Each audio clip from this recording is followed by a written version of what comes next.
Hi, welcome to another episode of Career Conversations with Shruparna. आज हम एक बहुत ही इंटरेस्टिंग टॉपिक पे बात करने वाले हैं।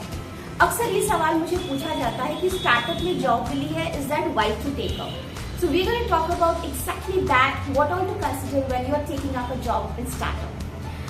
Before that, as always, a quick introduction about who I am and what we are doing.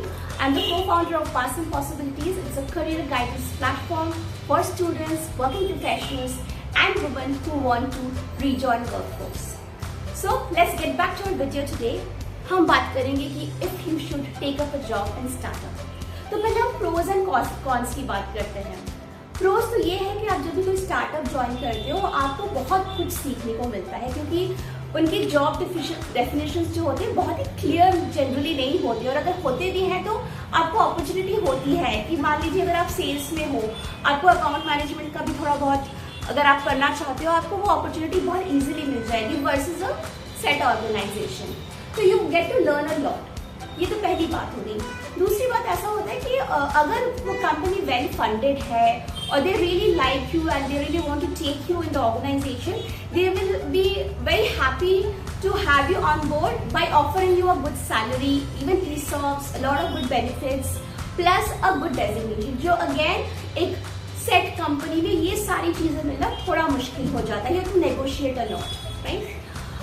एक और चीज जो जनरली ऐसे स्टार्टअप्स में होते हैं, राइट, अगर आप ऐसे स्टार्टअप्स में ज्वाइन करते हो जो who are really well funded, again who have a very clear cut thought process, their founders are really doing well in such cases, और वो अगर सक्सेसफुल होते हैं तो आप हमेशा फायदे में रहोगे, क्योंकि एक तो आप एक अच्छे स्टार्टअप का आपके रेज्यूमे में एक ब्रांड वैल्यू आ जाएगी.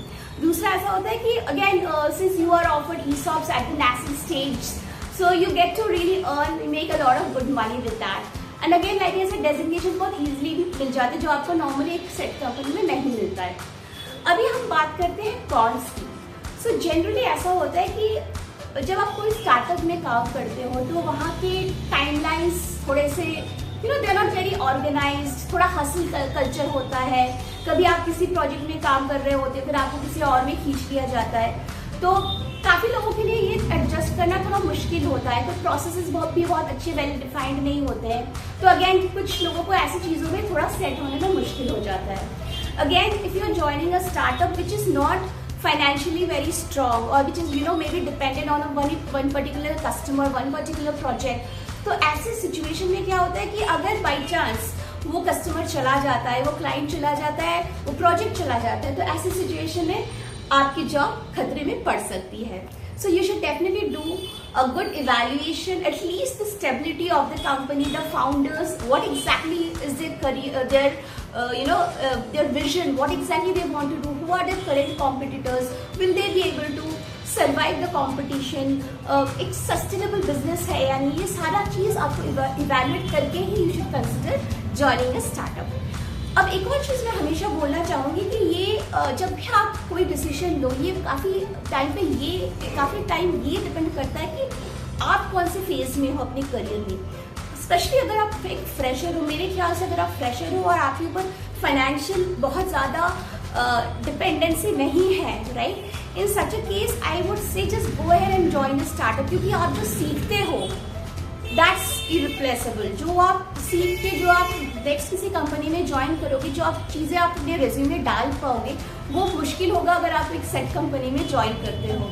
एंड लाइक आई सेड कि आपको डेजिग्नेशन नेगोशिएट करना बहुत इजी हो जाता है. आप you can easily join if you are coming from a decent good college, you have cracked the interview really well, तो you can easily negotiate for a higher designation, and the startups are generally okay to give you those kind of designation.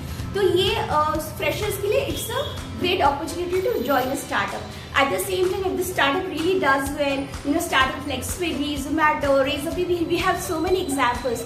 मैंने बहुतों को देखा हुआ है कि जो लोग एज अ फ्रेशर ज्वाइन किए हैं और अभी 8-10 साल हो गए हैं ऐसी कंपनीज में, now they have already become senior manager और डायरेक्टर, जो कि आप कोई सेट कंपनी में ये बहुत मुश्किल होता है ऐसे करियर ग्रोथ मिलना.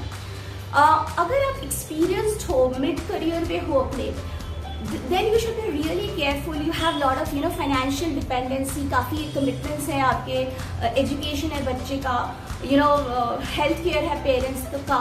In some situation में you have to be again very careful about joining a startup because again काफी इस टाइम पे स्टार्टअप्स ना अचानक से बहुत अच्छा सैलरी आपको ऑफर करने लगते हैं या अच्छी डेजिग्नेशन भी दे देते हैं, but look at that again there are stable company, क्योंकि अगर आप ऐसी कंपनी में ज्वाइन करते हो जो स्टेबल नहीं है या फिर एक ही क्लाइंट या कस्टमर के भरोसे पे है, तो अगेन आपकी जॉब खतरे में आ सकती है। रिसेंटली मैंने एक न्यूज़ देखा था जहाँ पे there was a person who actually moved to a different city to join the startup because he was given a VP role, a really senior role, and he left his family and the plan was, you know, he was going to settle down in the new city and after some time he wanted to bring his family, लेकिन 7 दिन के अंदर he gets to know कि वो company बंद हो रही है। So you can imagine एक बंदे का एक सेट का जॉब था, वो छोड़ के एक अलग शहर में आता है and he was even thinking of bringing his family.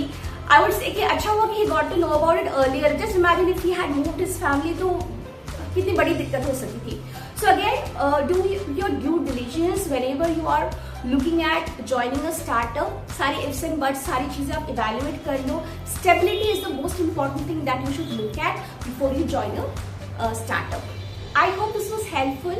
If you need any help, any support with your career and you are looking for a professional, do reach out to Paths and Possibilities. You can WhatsApp us at 82961088404. Do like and share my videos. You can also subscribe to our channel and follow us. Until then, I will be back with my new video next time again. We will be back. Take care. Bye-bye.